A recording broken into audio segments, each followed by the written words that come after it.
എനിക്കൊരു തൃശ്ശൂർക്കാരി എന്നൊരു image like ശരിക്കും ഇഷ്ടമാണ്. അതേപോലെ ഓട്ടോമൊബൈൽസ് ഇല്ലാത്തൊരു ഗ്രാമം എന്ന രീതിയിൽ മാത്തൂർ ഫേമസ് ആണ്. എന്നെ എക്സൈറ്റ് ചെയ്യിക്കുന്ന അല്ലെ എനിക്ക് ഹാപ്പിനെസ് തരുന്നത് ട്രാവലാണ്. ബാത്റൂം നോക്കിയപ്പോൾ അതിന് കുറ്റിയില്ല. അപ്പൊ നമ്മളൊരു കയ്യിൽ ഇങ്ങനെ പിടിച്ചിട്ട് നമ്മൾ ബാത്റൂമിൽ വെയിറ്റ് ചെയ്യണം. എനിക്ക് പോലും അറിയാത്ത ഏതോ സ്ട്രേഞ്ചേഴ്സ് ആണ് എനിക്ക് ഇതേപോലെ ബക്കറ്റും വെള്ളമൊക്കെ ആയിട്ട് വന്നത്. ലൈക്ക് ഈ പറഞ്ഞ 100-200 മീറ്റർ അല്ല, വഴുക്കലുള്ള പാറകളാണ്, സൂക്ഷിച്ച് നടക്കണം. ഇപ്പൊ ചത്തുവും എന്നൊക്കെ പേടിച്ച് നമ്മൾ നടക്കുകയായിരിക്കും. നിങ്ങൾക്ക് കേരളത്തിന് ഇങ്ങോട്ട് വരാൻ പൈസയുണ്ട്, സ്റ്റേ ചെയ്യാൻ പൈസയുണ്ട്, അമ്പലത്തിന് വേണ്ടി 10 രൂപ ദക്ഷിണ പറയാൻ അതിന് മാത്രം പൈസ ഇല്ലാന്ന് ഞാൻ കണ്ടിട്ടുണ്ടായിരുന്നു. കൈകളൊക്കെ ഇങ്ങനെ നീണ്ടു വരുന്നതും ടച്ച് ചെയ്യാൻ ശ്രമിക്കുന്നതും ഒക്കെ കാണുന്നത് അത് ബ്ലോക്ക് ചെയ്തു എന്നുള്ളതാണ്. നമുക്ക് അത്രയും തകർന്ന സിറ്റുവേഷനിൽ നമ്മൾ തിരിച്ച് കയറി വരാൻ എന്നെ എന്തെങ്കിലും ഹെൽപ്പ് ചെയ്തിട്ടുണ്ടെങ്കിൽ അത് ട്രാവലാണെന്ന് മനസ്സിലാവും.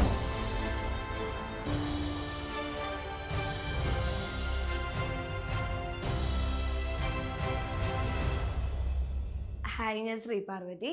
ഞാൻ തൃശ്ശൂരിൽ നിന്നാണ് വരുന്നത്. ഞാനൊരു കോണ്ടന്റ് ക്രിയേറ്ററാണ്. അതുപോലെ ടീം താഴ്വാരം എന്നൊരു ട്രാവൽ കമ്മ്യൂണിറ്റിയുടെ കോ-ഫൗണ്ടർ കൂടിയാണ്. സാധാരണ ഒരു ഗ്രാമത്തിൽ നിന്ന് വന്നിട്ട് ഇന്ന് ഈ ട്രാവലിസ്റ്റിലെ സ്വപ്നസഞ്ചാരിയിൽ എൻ്റെ ഒരു ട്രാവൽ എക്സ്പീരിയൻസ് പറയാൻ പറ്റണമെങ്കിൽ അതിൻ്റെ പുറകിലൊരു കഥയുണ്ട്. ആ ഒരു കഥയാണ് ഞാനിന്ന് നിങ്ങളോട് ഷെയർ ചെയ്യുന്നത്. കുറച്ച് പേരെങ്കിലൊക്കെ എന്നെ റെക്കഗ്നൈസ് ചെയ്യുന്നുണ്ടാവും. സോഷ്യൽ മീഡിയയിൽ ഇതേപോലെ ട്രാവൽ റീൽസ് അല്ലെങ്കിൽ പോസ്റ്റ് ചെയ്യുന്ന അല്ലെ ആഡ്സ് ചെയ്യുന്ന രീതിയിലൊക്കെ ആയിരിക്കും നിങ്ങൾ കുറേ പേരെ കണ്ടിട്ടുണ്ടാവുക. ശരിക്കും ഞാൻ മാവേലിക്കരയിൽ പൊന്നാനത്തോട്ടം എന്നുള്ളൊരു ഗ്രാമത്തിൽ ശ്രീകുമാർ അതേപോലെ രമാദേവി അവരുടെ രണ്ടുപേരുടെ മകളായിട്ട് ജനിച്ച ഒരാളാണ്. അച്ഛൻ ഇതേപോലെ എയർഫോഴ്സിലായിരുന്നു വർക്ക് ചെയ്തുകൊണ്ടിരുന്നത്. സോ ഞാൻ 4th എത്തിയപ്പോഴത്തേക്ക് അച്ഛൻ റിട്ടയർ ആയി. പിന്നെ ഇരുന്ന് പഠിച്ച് PSC ഒക്കെ എഴുതി അസിസ്റ്റൻറ്റ് ജയിലറായിട്ട് കയറി ജയിൽ സൂപ്രണ്ടായിട്ട് തൃശ്ശൂർ വെയ്യൂരിൽ നിന്നാണ് റിട്ടയർ ആയത്. എന്നെ അറിയാവുന്ന കുറേ പേർക്കൊക്കെ അറിയായിരിക്കും. എനിക്കും ഇങ്ങനെ അടങ്ങിയിരിക്കാനൊന്നും പറ്റില്ല. ലൈക്ക് കുറച്ച് നേരമൊക്കെ വെറുതെ ഇരുന്ന് തന്നെ ഭയങ്കര ഡിസ്റ്റർബ്ഡ് ആവും. സോ എൻ്റെ അച്ഛനും അതെ, റിട്ടയർ ആയിട്ട് വീട്ടിലിരിക്കാതെ ലോ കോളേജിൽ ഇപ്പോൾ പഠിക്കുകയാണ്. അച്ഛൻ എൻട്രൻസ് എക്സാം എഴുതി റാങ്കോടെ എറണാകുളം ലോ കോളേജിൽ ഇപ്പോൾ 3rd ഇയർ LLB പഠിക്കുന്നു. അമ്മ ഇതേപോലെ ആലപ്പുഴയിൽ അഗ്രികൾച്ചർ ഡിപ്പാർട്ട്മെൻറ്റിൽ UD ക്ലർക്കായിട്ട് വർക്ക് ചെയ്യുന്നു. കോട്ടയത്ത് CMS കോളേജിലും അതേപോലെ ചങ്ങനാശ്ശേരി SB കോളേജിലായിട്ട് എൻ്റെ ഗ്രാജുവേഷനും പോസ്റ്റ് ഗ്രാജുവേഷനും കംപ്ലീറ്റ് ചെയ്തു. റിസർച്ച് ഫീൽഡിൽ തന്നെയാണ് വർക്ക് സ്റ്റാർട്ട് ചെയ്തത്. തൃശ്ശൂരിലായിരുന്നു. അന്ന് 2021 തൃശ്ശൂർ വന്നതാണ്. അവിടുന്ന് ഇപ്പോൾ 2025 ആയിട്ടും ഞാൻ തൃശ്ശൂരിലാണ്. എന്നെ ഒരു ആസ് എ ഹ്യൂമൻ എന്തെങ്കിലും ഡെവലപ്പ് ചെയ്തിട്ടുണ്ടെങ്കിൽ അതിൽ തൃശ്ശൂരിൻ്റെ പങ്ക് വളരെ അധികം ഉണ്ട്. അപ്പം ഇപ്പം എന്നെ പൊതുവേ എല്ലാവരും സ്ഥലങ്ങളിലും ചോദിച്ചാൽ ഞാൻ പറയും ഞാൻ തൃശ്ശൂരാണെന്ന്. എനിക്കൊരു തൃശ്ശൂർക്കാരി എന്നൊരു ഇമേജ് ലൈക്ക് ശരിക്കും ഇഷ്ടമാണ്. ഒരു ടിപ്പിക്കൽ ഓർത്തഡോക്സ് ബ്രാഹ്മിൻ ഫാമിലി എന്താണോ അതിൽ നിന്നാണ് ഞാൻ വളർന്നു വരുന്നത്. അതും ഒന്നുകൂടി പറയുകയാണെങ്കിൽ അത്രയും റൂറലായിട്ടൊരു ഏരിയ നിന്നാണ് ഞാൻ വരുന്നത്. അപ്പോൾ ഒരു ജോയിൻറ്റ് ഫാമിലി, രാവിലെ സ്കൂളിൽ പോകുന്നു, വൈകിട്ട് തിരിച്ചു വരുന്നു, കസിൻസിൻ്റെ കൂടെ കളിക്കുന്നു. പിന്നെ വൈകുന്നേരം ഞങ്ങളുടെ വീടിന് തൊട്ടുപുറത്തൊരു അമ്പലമുണ്ട്. അപ്പോൾ അവിടെ പോയിട്ട് യുദ്ധമൊക്കെ ഉണ്ടാക്കി അവിടുത്തെ പ്രസാദത്തിനൊക്കെ അടിയിരുന്നു. അത് മാത്രമായിരുന്നു എൻ്റെ ലൈഫ്. അപ്പോൾ അവിടെ ഇടയ്ക്കൊരു യാത്ര എന്ന് പറയണമെങ്കിൽ അച്ഛൻ പട്ടാളത്തിലായിരുന്നു. അപ്പം വല്ലപ്പോഴും ഒരു ലീവിന് വരുന്ന സമയത്ത് എവിടെയെങ്കിലും ഒന്ന് പോകും. അതും വീടിനടുത്തെന്ന് വെച്ച് കഴിഞ്ഞാൽ കുറേ അമ്പലങ്ങളാണുള്ളത്. അപ്പോൾ ഈ വൈകുന്നേരം എൻ്റെ ഓർമ്മയിൽ ട്രാവൽ എന്ന് പറയുന്നത് അച്ഛൻ്റെ അമ്മയുടെയും കൂടെ വൈകിട്ട് നടക്കാൻ പോകും. +2 പാസ്സാവുന്നിടം വരെ എൻ്റെ ലോകം എന്ന് പറയുന്നത് മാവേലിക്കര എന്ന് പറഞ്ഞൊരു ചെറിയൊരു ഗ്രാമം. അതിനപ്പുറത്തൊരു ലോകമില്ല. അതിനപ്പുറത്തോട്ട് ആൺകുട്ടികൾ ഇങ്ങനെയാണ്, പെൺകുട്ടികൾ ഇങ്ങനെയാണ്, മുതിർന്നവരിങ്ങനെയാണ്, ഇതാണ് ലോകം എന്ന് വിചാരിച്ചിരുന്ന ടിപ്പിക്കൽ പൊട്ടക്കിണറ്റിലെ തവള എന്നൊക്കെ പറഞ്ഞ അതായിരുന്നു ഞാൻ. അതിൽ നിന്നൊരു ചേഞ്ച് വന്നത് ഡിഗ്രിക്ക് ഞാൻ കോട്ടയത്ത് CMS കോളേജിൽ പഠിച്ചു തുടങ്ങിയപ്പോഴാണ്. 2016 to 19 കാലഘട്ടമായിരുന്നു.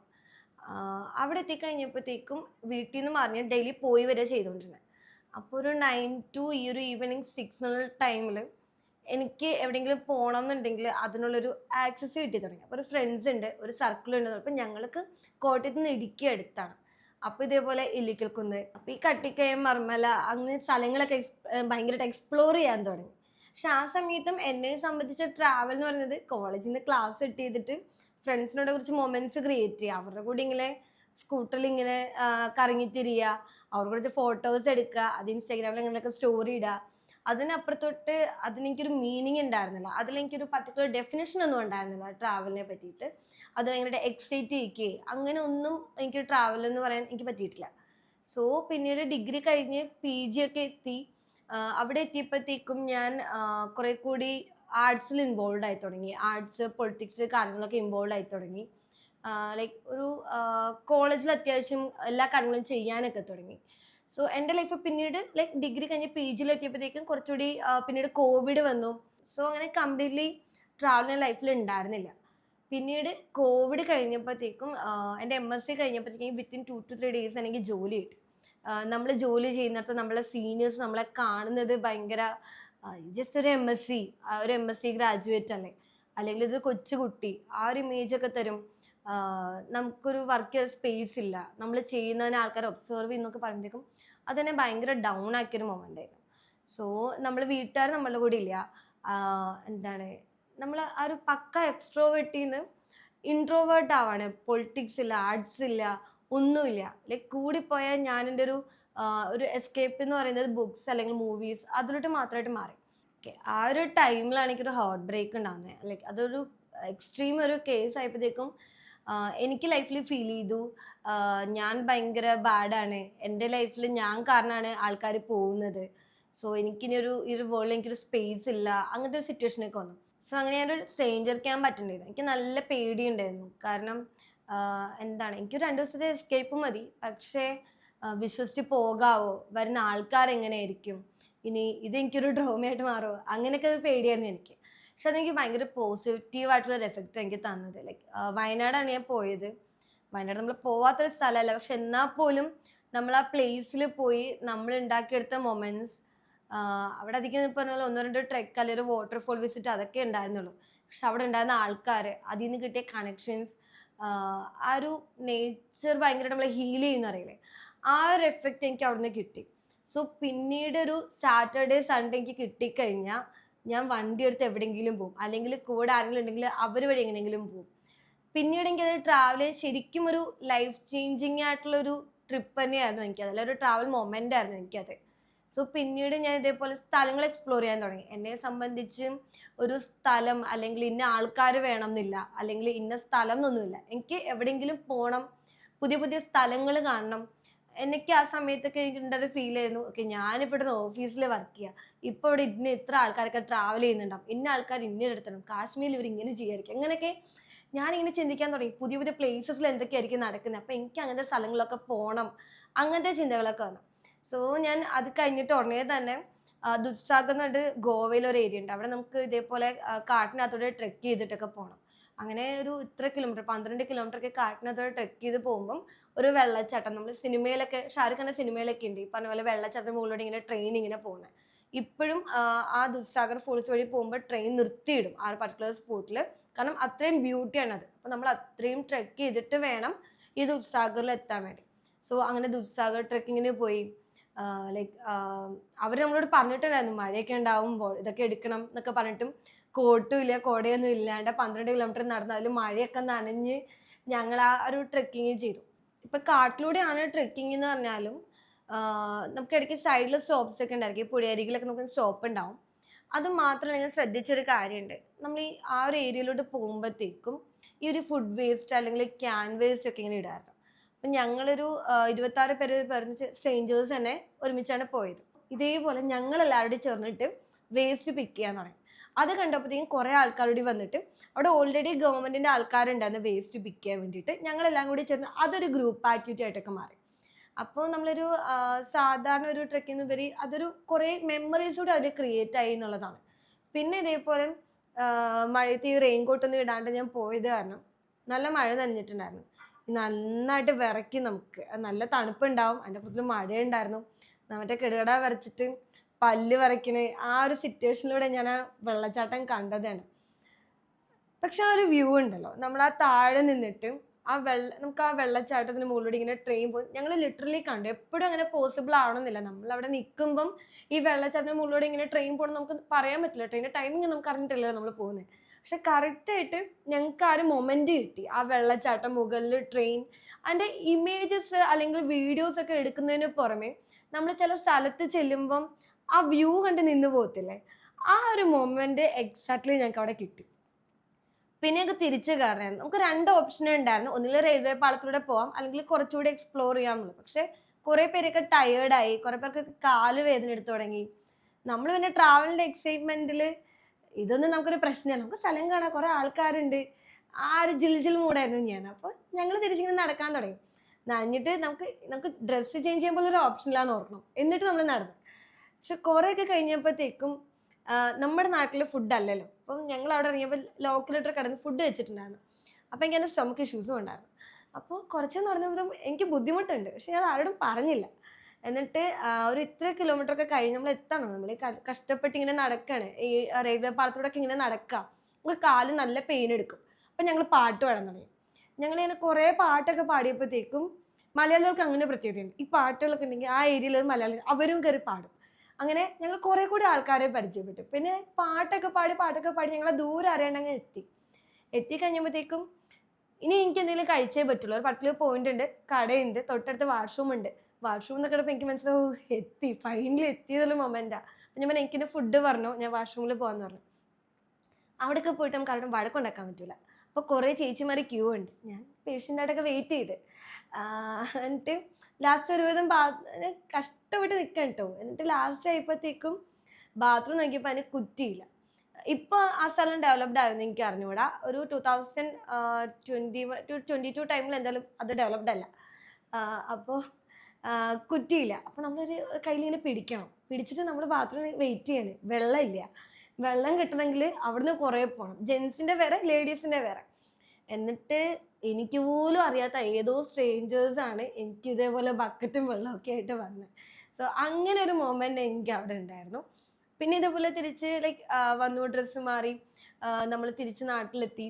അതെനിക്ക് ലൈഫിൽ മറക്കാൻ പറ്റാത്ത, ഇനിയും പറ്റുകയാണെങ്കിൽ പോകണം എന്നുണ്ട് എനിക്ക് ദുദ്സാഗറിൽ പോയിട്ട് വന്നു കഴിഞ്ഞപ്പോൾ എനിക്ക് റിയലൈസ് ചെയ്തൊരു കാര്യമുണ്ട്. എന്നെ എക്സൈറ്റ് ചെയ്യിക്കുന്ന എനിക്ക് ഹാപ്പിനെസ് തരുന്നത് ട്രാവലാണ്. ആ ഒരു മൊമെൻറ്റ്സ് തന്നെയാണ് എന്നെ ലൈഫിൽ മുന്നോട്ട് കൊണ്ടുപോകുന്നത്. നമുക്ക് അത്രയും തകർന്ന സിറ്റുവേഷനിൽ നമ്മൾ തിരിച്ച് കയറി വരാൻ എന്നെ എന്തെങ്കിലും ഹെൽപ്പ് ചെയ്തിട്ടുണ്ടെങ്കിൽ അത് ട്രാവലാണെന്ന് മനസ്സിലായി. സോ എനിക്ക് റിസർച്ചിൽ നിന്ന് മാറണം, സ്വന്തമായിട്ട് എന്തെങ്കിലും ചെയ്യണം എന്നുണ്ട്. പക്ഷെ ഒരു ഫാക്ടർ ഉണ്ടല്ലോ, നമുക്ക് ഫിനാൻഷ്യൽ ഇൻഡിപെൻഡൻസ് എന്നൊരു സാധനം വേണം. എനിക്ക് തിരിച്ച് ഫാമിലിയെ ഡിപ്പെൻഡ് ചെയ്യാൻ പറ്റില്ല. എനിക്ക് ഞാനായിട്ട് മുന്നോട്ട് പോകണമെങ്കിൽ പൈസ എന്നൊരു ഫാക്ടർ ഉണ്ട്. സോ അതെന്നെ എപ്പോഴും ഒരു ക്വസ്റ്റ്യൻ മാർക്കിലായിരുന്നു. പിന്നീട് അവിടുന്ന് ഞാൻ ദുദ്സാഗർ കഴിഞ്ഞിട്ട് പോയത്, എനിക്ക് ട്രാവൽ ചെയ്യുന്നതുകൊണ്ട് തന്നെ ഹരിയോ ഫോർട്ടിൽ പോയി. പുറമെ വീഡിയോസൊക്കെ നോക്കിയപ്പോൾ ഭയങ്കര ഡിഫിക്കൽട്ടാണ് ക്ലൈംബ് ചെയ്യാൻ. 90 ഡിഗ്രി ആണ്, ഹൈറ്റ് പേടിയുള്ളവർക്ക് ട്രെക്ക് ചെയ്യാൻ പറ്റില്ല. ഇതേപോലെ സെക്കൻഡ് ലാർജസ്റ്റ് ആയിട്ട് ഭയങ്കര ഡിഫിക്കൽട്ടുള്ള കുറച്ച് പ്രശ്നങ്ങളൊക്കെ ഉണ്ടാകുന്ന, ആക്സിഡൻസ് പറ്റുന്ന അങ്ങനത്തെ ഒരു ഏരിയയാണ് ഹരിയോ ഫോർട്ട് എന്ന് പറഞ്ഞത്. എനിക്ക് സത്യം പറഞ്ഞാൽ അതൊരു പേടി ഉണ്ടായിരുന്നില്ല. ഹരിയോ ഫോർട്ടോ പോകാം, അങ്ങനെയാണ് ഹരിയോ ഫോർട്ടിൽ പോയത്. മുംബൈയിലാണ്, നാസിക്കിൽ ഇറങ്ങിയിട്ട് നമുക്ക് വേണം പോകാൻ. ത്രിംബകേശ്വർ എന്ന് പറഞ്ഞ കുംഭമേള നടക്കുന്നതിൽ ഒരു സ്പോട്ടാണ് അവിടെ. ത്രിംബകേശ്വറിൽ സ്റ്റേ ചെയ്തിട്ട് പിറ്റേ ദിവസം ഹരിയോ ഫോർട്ടിലോട്ട് പോവാണ് ചെയ്തത്. അതിൻ്റെ തൊട്ടിപ്പുറത്ത് ബ്രഹ്മഗിരി എന്ന് പറഞ്ഞിട്ട് വേറെ സ്ഥലം കൂടിയുണ്ട്. രണ്ട് നമുക്ക് അറ്റായിട്ട് നമുക്ക് കവർ ചെയ്യാം. പക്ഷെ ഞാൻ പോയത് ഹരിയോ ഫോർട്ടിലാണ്. ഹരിയോ ഫോർട്ടിൽ നമ്മൾ ഇതേപോലെ 90 ഡിഗ്രി കയറണം, കുത്തനെ കയറണം. കുരങ്ങ് ശല്യമുണ്ട്. അല്ലാതെ എന്തെങ്കിലും ഫുഡ് കഴിക്കാൻ വന്നാൽ മൃഗങ്ങൾ കുരങ്ങുകളൊക്കെ വന്ന് തട്ടിപ്പറിച്ചുകൊണ്ട് പോവും. നല്ല വെയിൽ സമയത്താണ് പോയത്, വരണ്ട് കിടക്കുന്ന ഒരു ഏരിയ ആയിരുന്നു. പക്ഷെ അതൊന്നും എന്നെ സ്റ്റോപ്പ് ചെയ്തില്ല. എനിക്ക് ട്രാവൽ ചെയ്യുമ്പം ഉണ്ടായിട്ടുള്ളൊരു ഫീൽ വെച്ച് കഴിഞ്ഞാൽ, ഈ ഡയറക്ഷൻ കാണിക്കാനായിട്ട് ഞാൻ എവിടെയൊക്കെ പോയിട്ടുണ്ടോ അവിടെയൊക്കെ ഇതേപോലെ ഏതെങ്കിലും മൃഗങ്ങളൊക്കെ ഉണ്ടാവും. ഈ പട്ടികൾ ഗൈഡ് ചെയ്യില്ലേ. ഞാൻ വയനാട് ബ്രഹ്മഗിരിയിൽ പോയി, അല്ലെങ്കിൽ ഷോള ഫോറസ്റ്റിൽ പോയി, അല്ലെങ്കിൽ ത്രിംബകേശ്വറിൽ പോയി. അവിടെയൊക്കെ ഇങ്ങനെയുള്ള ഗൈഡ് ചെയ്യാനായിട്ട് ഇതേപോലെ പട്ടികളൊക്കെ വരുന്നുണ്ടായിരുന്നു. നമുക്ക് വഴി തെറ്റിയാലും ഇവർ കറക്റ്റായിട്ടുള്ള വഴിയിലൂടെ നമ്മളെ കൊണ്ടുപോകും. അങ്ങനെയാണ് ഞങ്ങൾ ശരിക്കും പറഞ്ഞിട്ടുണ്ടെങ്കിൽ ഇതേപോലെ സ്ട്രേഞ്ചേഴ്സായിട്ട് പോയ ഈ ഹരിയോ ഫോർട്ടിൽ ഞങ്ങൾ ഹരിയോ ഫോർട്ട് വരെ എത്തിയത്. അതും എനിക്ക് നല്ലൊരു എക്സ്പീരിയൻസ് ആയിട്ട് തോന്നി. എൻ്റെ കൂടെ വന്നതിൽ കുറേ പേർക്കും ഇതുപോലെ ഹൈറ്റ് പേടിയുണ്ടായിരുന്നു. ഒരു ഡോറ് തുറന്ന് അകത്തോട്ട് കയറി പിന്നെ നമ്മൾ ഈ ഫോർട്ടിലോട്ട് പോവാം. മുകളിൽ ഇതേപോലെ ഒരു കൊടി ഉണ്ടാവും. ആ രീതിയിൽ മുകളിൽ ഫോർട്ട് നമ്മൾ അച്ചീവ് ചെയ്യുന്നു, ഏറ്റവും മുകളിൽ കയറുന്നത് സാധനമായിരുന്നു. ഞങ്ങളങ്ങനെ ഇത് കയറി ലാസ്റ്റ് മുകളിലെത്തി. അവിടെ ലിറ്ററലി ഞങ്ങൾ ഡാൻസ് ചെയ്തു, പാട്ടൊക്കെ വെച്ച് ഞങ്ങൾ ഡാൻസ് ചെയ്തു, ഞങ്ങൾ ഇത് അച്ചീവ് ചെയ്തു എന്നുള്ള രീതിയിൽ. അങ്ങനത്തെ ഒരു മെമ്മറിയും എനിക്ക് ഹരിയോ ഫോർട്ടിൽ കിട്ടി. ഹരിയോ ഫോർട്ടിന് പുറമെ എന്നെ എക്സൈറ്റ് ചെയ്ത മഹാരാഷ്ട്രയിൽ തന്നെ മറ്റൊരു പ്ലേസ് ആണ് മാത്തേരൻ. കുറേ പേര് കേട്ടിട്ടുണ്ടാവും. അതേപോലെ ഓട്ടോമൊബൈൽസ് ഇല്ലാത്തൊരു ഗ്രാമം എന്ന രീതിയിൽ മാത്തേരൻ ഫേമസ് ആണ്. അവിടെ വണ്ടികളില്ല, ലിറ്ററലി ആംബുലൻസ് ഉണ്ട്. പിന്നെ മാത്തേരൻ ഇത്ര കിലോമീറ്ററിന് പുറമെ ഓട്ടോ സർവീസസ് ഉണ്ട്. അതല്ലാതെ പണ്ടത്തെ കാലം നമ്മൾ ഇത്ര കാലം പുറകോട്ട് പോയ പോലെയാണ്. കാളവണ്ടിയുടെ ഒക്കെ മുകളിൽ പോവുക എന്നുള്ള എക്സ്പീരിയൻസ് ആണ് മാത്തേരയിൽ നമുക്കുള്ളത്. ടൂറിസത്തിൽ മാത്രം ഡിപ്പെൻഡ് ചെയ്യുന്ന ഒരു ഏരിയയാണ്. ആ ഒരു പർട്ടിക്കുലർ ഗ്രാമത്തിൽ എത്ര വീടുകളുണ്ടോ അതിൽ ഓരോ വീട്ടുകാരും സർവൈവ് ചെയ്യുന്ന ടൂറിസം എന്നുള്ള ഒറ്റ ഇതിനെ ബേസ് ചെയ്തിട്ടാണ്. അവിടെ അഗ്രികൾച്ചർ ഇല്ല, അല്ലെങ്കിൽ അവിടെ ഇതേപോലെ ഭയങ്കര ബിസിനസ്സുകളില്ല. അവിടെ ഉള്ളത് ഹാൻഡിക്രാഫ്റ്റ്സും കാര്യങ്ങളൊക്കെയാണ്. ഇത് വെച്ചിട്ട് വേണം, അല്ലെങ്കിൽ കാളവണ്ടികളൊക്കെയാണ്. ഇതുകൊണ്ട് വേണം അവർക്ക് ജീവിക്കാൻ വേണ്ടിയിട്ട്. അതുകൊണ്ട് തന്നെ ടൂറിസം റിലേറ്റഡ് ആയിട്ട് ജീവിക്കുന്നതുകൊണ്ട് തന്നെയാ തോന്നുന്നു ഒരുമാതിരി ലൈക്ക് അവിടെ വരുന്ന എല്ലാ ആൾക്കാരോടും എക്സ്ട്രീം സ്നേഹത്തോടെ ബിഹേവ് ചെയ്യുന്നതും ഞാൻ ശ്രദ്ധിച്ചിട്ടുണ്ടായിരുന്നു. ഈ മാത്തേറിൽ എത്തണമെന്നുണ്ടെങ്കിൽ നമുക്ക് ടോയ് ട്രെയിൻ വഴി വേണം എത്താൻ വേണ്ടി. മുമ്പ് ഊട്ടിയിലൊക്കെ പോയപ്പം ടോയ് ട്രെയിൻ എനിക്ക് ലൈക്ക് ഞാൻ എപ്പോൾ പോകുന്നു അന്ന് അവിടെ ടോയ് ട്രെയിൻ എന്തെങ്കിലും കമ്പനിയുടെ സർവീസ് ആയിരിക്കും. സോ എനിക്ക് ഫസ്റ്റ് ടോയ് ട്രെയിൻ എക്സ്പീരിയൻസ് കിട്ടിയത് മാത്തേറിൽ പോയിട്ടാണ്. അപ്പോൾ മാത്തേറിൽ എത്തണമെങ്കിൽ നമ്മൾ ഇതേപോലെ ട്രെയിൻ കയറി താനെ എന്ന് പറഞ്ഞ റെയിൽവേ സ്റ്റേഷൻ്റെ അവിടെ ഇറങ്ങണം. അവിടുന്ന് നേരൽ എന്ന് പറഞ്ഞ സ്ഥലത്തോട്ട് ലോക്കൽ ട്രെയിൻ വഴി കയറാം. അമ്മ ലോഡ്ജ് എന്ന് പറഞ്ഞിടത്തോട്ട് നമുക്ക് ഇതേപോലെ കാറിൽ പോകണം, ടാക്സിയിൽ പോകണം. ആ ടാക്സി ചേട്ടന്മാർ വണ്ടി ഓടിക്കുന്ന കണ്ടു കഴിഞ്ഞാൽ നമ്മൾ ഏതാണ്ട് ലൈക്ക് ഇപ്പം ചത്തു എന്ന് പറഞ്ഞാൽ പേടിച്ചിട്ട് നമ്മൾ പോവാം. ഭയങ്കര ഡിഫിക്കൽട്ടാണ്. നമ്മൾ ഫുഡ് കഴിച്ചിട്ട് നമ്മൾ അങ്ങോട്ട് കയറുകയും ചെയ്തു. ആ ചേട്ടനോട് ചേട്ടാ ഇൻഷുറൻസ് ഒക്കെ ഉണ്ടോ, ഞങ്ങൾ എത്തുമോ, അങ്ങനെയൊക്കെ ചോദിച്ചിട്ട് പോകേണ്ട ഒരു സിറ്റുവേഷൻ ആയിരുന്നു. അവിടുന്ന് നമ്മൾ നടന്ന് ടോയ് ട്രെയിൻ കയറി. ചെറിയൊരു എമൗണ്ട് മാത്രമേ വരുള്ളൂ എന്ന് പറഞ്ഞാൽ ടോയ് ട്രെയിനിൽ ബലമായിട്ടൊന്ന് പിടിക്കാൻ നിൽക്കരുത്, ഇളകി വരും. സോ മുംബൈയിൽ നിന്നൊക്കെയുള്ള ഒരു 1 ഡേ ട്രിപ്പിനൊക്കെ വരുന്ന സ്ഥലമായിരുന്നു. ഞാൻ അവിടെ വെച്ചിട്ട് മെഡിക്കൽ കോളേജിലെ കുട്ടികളൊക്കെ പരിചയപ്പെട്ടിട്ടുണ്ടായിരുന്നു. അവരുടെ ആക്ച്വലി ഇപ്പോഴും കണക്ഷൻ ഉണ്ട്. ആ ജസ്റ്റ് ഒരു ടോയ് ട്രെയിനിൽ വെച്ച് കണ്ട് പരിചയപ്പെട്ടവർ ഇപ്പോഴും നമ്മുടെ കോൺടാക്ട് ലിസ്റ്റിൽ ഉണ്ട് എന്നുള്ളതാണ്. മാത്തേറിൽ പോയ സമയത്ത് ഇതേപോലെ ഞങ്ങൾ ചെന്നിട്ട് ഇതേപോലെ സൺസെറ്റ് ഒക്കെ കാണാൻ പോയിട്ടുണ്ടായിരുന്നു. സൺസെറ്റ് കണ്ടു കഴിഞ്ഞപ്പോൾ നമ്മൾ ലോക്കൽ ഷോപ്പിങ്ങിന് ഇറങ്ങി. കാരണം ഷോപ്പിങ്ങിന് ഞാൻ പറഞ്ഞ പോലെ ടൂറിസം ആണ് അവരുടെ ഉപജീവന മാർഗം. അപ്പം ഞാൻ റാൻഡമായിട്ടൊരു ഷോപ്പിൽ കയറിയപ്പോൾ അവിടെ ദുസ്ര നടന്നുകൊണ്ടിരിക്കുകയാണ്. അപ്പോൾ അവർ നിങ്ങളെ അവിടുത്തെ ഗർബ ഫെസ്റ്റിവലിന് വിളിച്ചു. പാട്ടൊക്കെ വെച്ചിട്ട് നമ്മൾ ടിപ്പിക്കലി കാണുന്ന കോൽക്കളി ആ സാധനമാണ്. അപ്പോൾ അതിന് ഞങ്ങളെ ഇൻവൈറ്റ് ചെയ്തു. അപ്പോൾ ഞങ്ങൾക്കൊരു ഹാപ്പിനെസ് തോന്നി. ഓക്കെ, നമ്മൾ കറക്റ്റ് ഈ ഒരു ടൈമിൽ ചെന്നല്ലോ എന്ന് വെച്ചിട്ട് ഒരു ഹാപ്പിനെസ് തോന്നി. നമ്മളെ സ്വന്തം വീട്ടുകാരെ പോലെ തന്നെ അവരെ കൺസിഡർ ചെയ്യുക. അതേപോലെ അവരുടെ കടയിൽ കയറിയപ്പം അവരെനിക്കൊരു ലീഫ് തന്നു. അതിന് ആപ്ത ലീഫ് എന്നാ പറയാം. അവരെനിക്ക് തന്നിട്ട് പറഞ്ഞു മോളിത് കയ്യിൽ വെച്ചു. ഹിന്ദിയാണ് കമ്മ്യൂണിക്കേറ്റ് ചെയ്യുന്ന ലാംഗ്വേജ്.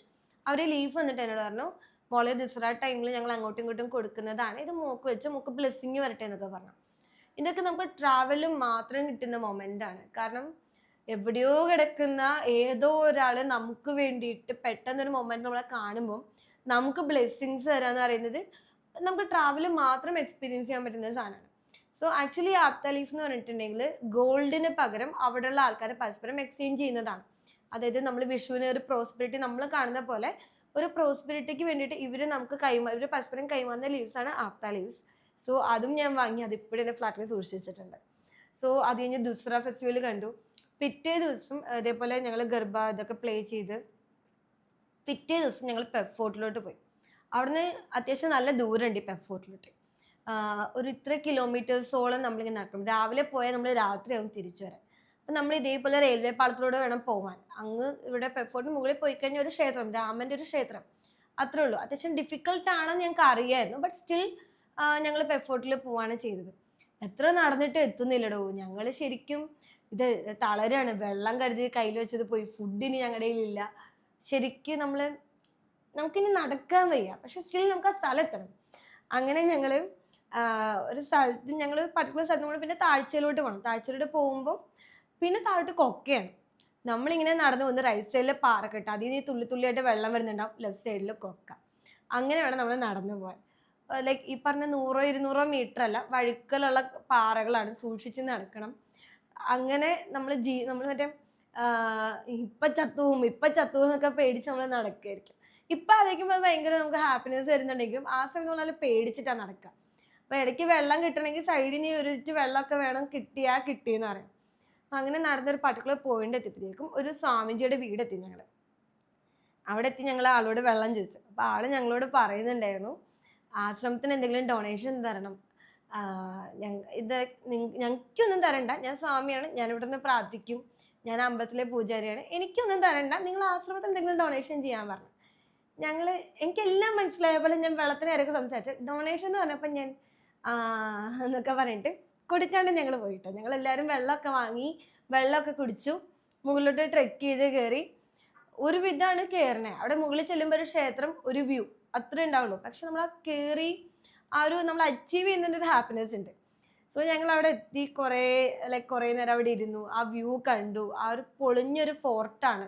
ഫോർട്ടിൻ്റെതായ അവശിഷ്ടങ്ങളൊന്നുമില്ല. ഒരു അമ്പലവും പിന്നെ അങ്ങ് തകർന്ന കുറച്ച് സ്ഥലങ്ങളും മാത്രമേ ഉള്ളൂ. അങ്ങനെ പെപ്പ് ഫോർട്ട് കണ്ടു, എൻജോയ് ചെയ്തു. തിരിച്ച് താഴെ വന്നപ്പോൾ തിരിച്ചും പോകാൻ വെള്ളം വേണം. ആകെ അങ്ങ് കുറച്ച് തുള്ളി വെള്ളം മാത്രമേ ഉള്ളൂ. അങ്ങനെ തിരിച്ച് സ്വാമിയുടെ അടുക്കൽ ചെന്നു. അപ്പം ആള് ഞാൻ എത്ര വിളിച്ചിട്ടും മൈൻഡ് ചെയ്യുന്നില്ല. എനിക്കാണെങ്കിൽ വെള്ളം വേണമെന്നാണ്. തിരിച്ചങ്ങോട്ട് മാത്തരയിലോട്ട് എത്തണമെങ്കിൽ വെള്ളം ഇല്ലാണ്ട് പകുതി വയ്ക്കാനും വീണു പോകും.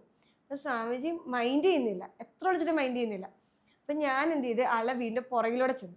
അവിടെ ചെന്നപ്പോൾ ആൾ ഫുഡ് ഉണ്ടാക്കുക. അപ്പം എന്നെ കണ്ടിട്ട് ആൾ മൈൻഡ് ചെയ്യാണ്ട് തിരിച്ച് കുക്ക് ചെയ്യാം. അപ്പം എനിക്ക് മനസ്സിലായി മറ്റേ ഡൊണേഷൻ കൊടുക്കാത്തതുകൊണ്ടാണ് എനിക്ക് മനസ്സിലായി. അപ്പം ഞാനിങ്ങനെ സ്വാമിജി കുറച്ച് വെള്ളം വേണം, പാനി, അറിയാവുന്ന ഹിന്ദിയിലൊക്കെ എന്തൊക്കെയോ പറഞ്ഞു. ആൾക്ക് നല്ല ദേഷ്യം ഉണ്ടായിരുന്നു. ഓൾറെഡി എൻ്റെ ഫേസ് നല്ല ഓർമ്മയുണ്ട് ആൾക്ക്. എന്നിട്ട് ആളെൻ്റെ പറഞ്ഞു ലൈക്ക് എന്നോട് ഞാൻ ഡൊണേഷൻ ചോദിച്ചിട്ടുണ്ടായിരുന്നു, അത് തന്നോ ചോദിച്ചു. ഞാൻ പറഞ്ഞു തന്നില്ല, കയ്യിൽ പൈസ ഇല്ല, ഗൂഗിൾ പേ മാത്രമല്ല, റേഞ്ച് ഇല്ല, അതുകൊണ്ട് തരാഞ്ഞത്, അടുത്ത തവണ വരുമ്പോൾ തരാം. അപ്പോൾ ആൾ പറഞ്ഞു ഞാൻ കഷ്ടപ്പെട്ട് ഇത്ര കിലോമീറ്റർ നടന്ന് വെള്ളവും ഇത് കൊണ്ടുവരാം, ഞാൻ മാസത്തിലൊരിക്കലാണ് ഫുഡിനുള്ള എന്തെങ്കിലും കൊണ്ടുവരാം, നിങ്ങൾക്ക് ഇതൊന്നും അറിയണ്ട, നിങ്ങൾക്ക് ഞാൻ വെള്ളം തന്നില്ലേ, എന്നിട്ട് നിങ്ങൾ ഞങ്ങൾക്ക് പൈസ തന്നോ, എനിക്ക് തിന്നാണെന്നല്ലല്ലോ ചോദിച്ചത്, അമ്പലത്തിന് വേണ്ടിയിട്ടല്ലേ, നാട്ടിൽ എവിടെയാണ് ചോദിച്ചു. അപ്പോൾ കേരളത്തിൽ നിന്നാണ്. അപ്പം നിങ്ങൾക്ക് കേരളത്തിൽ നിന്ന് ഇങ്ങോട്ട് വരാൻ പൈസയുണ്ട്, സ്റ്റേ ചെയ്യാൻ പൈസയുണ്ട്, അമ്പലത്തിന് വേണ്ടി 10 രൂപ ദക്ഷിണ ഇടാൻ പറയാൻ അതിന് മാത്രം പൈസ ഇല്ലാന്ന്. അപ്പം ഞാൻ എല്ലാം കേട്ടിട്ട് ഇങ്ങനെ നിന്നു. ലാസ്റ്റ് എന്നിട്ട് വെള്ളം കൊണ്ടുവെക്കോ എന്നൊക്കെ പറഞ്ഞു. നിങ്ങൾ ശരിയല്ല, ചിന്താഗതി ശരിയല്ല, യൂത്ത് ശരിയല്ല, ആ രീതിയിലൊക്കെ പറഞ്ഞ് നല്ല ചീത്തയൊക്കെ പറഞ്ഞിട്ട് ലാസ്റ്റ് ആളെനിക്ക് ഒരു ഗ്ലാസ് വെള്ളം തന്നു. അപ്പോൾ പുറകിൽ ലൈക്ക് ഞങ്ങൾ കുറച്ച് ഫ്രണ്ട്സ് ഉണ്ട്, അവരൊക്കെ പറഞ്ഞിട്ടുണ്ട് എന്നെ പാറു എന്ന് വിളിക്കാം, നീ എന്തിനാ പാറു ഇതൊക്കെ കേട്ടോണ്ടിരിക്കുന്ന പൊക്കോടെ. ഞാൻ പറഞ്ഞു അപ്പോൾ വെള്ളം കുടിക്കാണ്ട് പോവോ ചോദിച്ചു. അപ്പോൾ അവർ പറഞ്ഞില്ല, എന്നാൽ പിന്നെ വെള്ളം വാങ്ങാം, ആ രീതിയിലായിരുന്നു. എന്നിട്ട് ലാസ്റ്റ് ആ അപ്പൂപ്പൻ അത്രയും ചീത്ത ഉണ്ട്, ആക്ച്വലി സ്വാമിജി അത്രയും ചീത്ത പറഞ്ഞിട്ടാണെങ്കിൽ തരുന്നേ. അപ്പം ഞാൻ നോക്കിയപ്പോൾ പുറകിൽ നിന്ന് ഒരു കുപ്പിയും കൂടി ഇങ്ങനെ വരുന്നത്, ആകെ ഒരു കുപ്പിയുള്ളൂ. എന്നിട്ട് അതിനെ കിട്ടിയ പാടാ. അപ്പോൾ പുറകിൽ നിന്ന് ഒരാളുണ്ട്, ഇതിലൂടെ എന്തോ ഒരു വൈകുന്ന ആളെ ചീത്ത പറഞ്ഞില്ല, ഞങ്ങൾക്ക് ആ കുപ്പിലൂടെ വെള്ളം നിറച്ചു തന്നു. അങ്ങനെ ആ 2 കുപ്പി വെള്ളം കൊണ്ട് ഞങ്ങൾ മാത്തേരയിലെത്തി. അതാണ് മാത്തേരൻ്റെ ഒരു മെമ്മറി എന്ന് പറയുന്നത്. സോ മാത്തേരന് തിരിച്ചു വരാന്ന് പറഞ്ഞാൽ അതൊരു 2-3 ദിവസം, നമുക്കൊരു ലൈഫിൽ നിന്നൊരു എസ്കേപ്പ് വേണമെന്നുണ്ടെങ്കിൽ ഒരു റേഞ്ച് ഷൂസ് ഒക്കെ ഉണ്ട്. അപ്പം നമുക്ക് ഈ പറഞ്ഞ പോലെ ലൈഫിൽ നിന്ന് ഒരു എസ്കേപ്പ് വേണം, നമുക്ക് എവിടെയെങ്കിലും സമാധാനമായിട്ട് ഇരിക്കണം, ലൈക്ക് പ്രകൃതിനോടൊന്ന് സെറ്റായിട്ട് ഒന്ന് ജെല്ലായിട്ട് ഒരു അൾട്ടിമേറ്റ് പീസിലെത്തണം നിങ്ങൾക്ക് തോന്നിക്കഴിഞ്ഞാൽ അതിനൊരു ബെസ്റ്റ് ഓപ്ഷൻ ആയിരിക്കും മാത്തേരൻ. ഒരു 3 to 4 ഗെറ്റ് അവേക്കുള്ളത് മാത്രം അത്രയും സ്പോർട്സ് ഉണ്ട് മാത്തേരകൾ നമുക്ക് കാണാനായിട്ട്. പക്ഷെ എനിക്ക് ആകെ ഫീൽ ചെയ്തൊരു നെഗറ്റീവ് എന്ന് പറഞ്ഞിട്ടുണ്ടെങ്കിൽ ഒരു ബേസിക് ഒരു പ്രൈമറി ഹെൽത്ത് കെയറിന് പുറമെ അവിടെ ഇങ്ങനെ ഹോസ്പിറ്റൽ അങ്ങനത്തെ അല്ലെങ്കിൽ നല്ലൊരു സ്കൂൾ അങ്ങനത്തെ കാര്യങ്ങളൊന്നുമില്ല. ഒരു ബേസിക് എഡ്യൂക്കേഷൻ അല്ലെങ്കിൽ ഒരു ബേസിക് ഹെൽത്ത് കെയർ മാത്രമാണ് അവിടെ പ്രൊവൈഡ് ചെയ്യുന്നത്. സോ ആ ഒരു കാര്യത്തിലൂടെ ഡെവലപ്പ് ആയി കഴിഞ്ഞാൽ മാത്തരൻ വിൽ ബി ലൈക്ക് കുറച്ചുകൂടി ബെറ്റർ ആവും എനിക്ക് ഫീൽ ചെയ്തിട്ടുണ്ട്. മീൻ വെയിൽ ഇതേപോലെ കുട്ടി കുട്ടി ട്രിപ്സ് ഞാൻ പോവായിരുന്നു. വെറുതെ ഇങ്ങനെ ഇരിക്കുമ്പോൾ കോയമ്പത്തൂർ പോവുക, ഊട്ടിയിൽ പോവുക, കൊടൈക്കനാൽ പോവുക, അല്ലെങ്കിൽ മൈസൂർ, ശ്രീരംഗപട്ടണം, കുടജാദ്രി, പോണ്ടിച്ചേരി, അങ്ങനെ കുറേ സ്ഥലങ്ങളൊക്കെ ഞാൻ കവർ ചെയ്തു. അപ്പോൾ പിന്നെ എൻ്റെ വീട്ടുകാർക്കും മനസ്സിലായി ഇവളെന്തായാലും ട്രാവൽ ചെയ്യും. അപ്പം എൻ്റെ അമ്മ എന്നോട് പറഞ്ഞു നീ എന്തായാലും പോവും, അപ്പം ഞാൻ പോകണ്ടെന്ന് പറഞ്ഞാൽ നീ എന്തായാലും പോവാണ്ടിരിക്കൂല, അപ്പോൾ ഒരു കാര്യം നീ എന്നോട് പറഞ്ഞിട്ട് പോകും, എവിടാ പോകുന്നത് വെച്ചാൽ നീ എന്നോട് പറഞ്ഞിട്ട് പോകുമെന്ന് പറഞ്ഞു. ഞാൻ പറഞ്ഞു ഓക്കെ ശരി. അപ്പോൾ എനിക്ക് ഫ്രീഡം ആയല്ലോ, എനിക്ക് പറയാമല്ലോ ഞാൻ പോയിട്ടുണ്ടെന്ന് പറയാമല്ലോ, പേടിക്കണ്ട എനിക്ക്. അങ്ങനെ ലൈക്ക് ഇരുന്ന ടൈമിലാണ് ആ ഒരു ടൈമിൽ ഭയങ്കര ട്രെൻഡിങ് ആയിട്ട് ദേവ് ദിവാലി ഫെസ്റ്റിവലിനെ പറ്റി ഞാൻ വായിച്ചു. അപ്പം എല്ലാ കൊല്ലവും വാരണാസിയിൽ നടക്കുന്ന ഒരു ഫെസ്റ്റിവലാണ് ദേവ് ദിവാലി. അപ്പോൾ എനിക്ക് തോന്നി എന്നാൽ പിന്നെ തവണ വാരണാസിയിലോട്ട് പോവാം.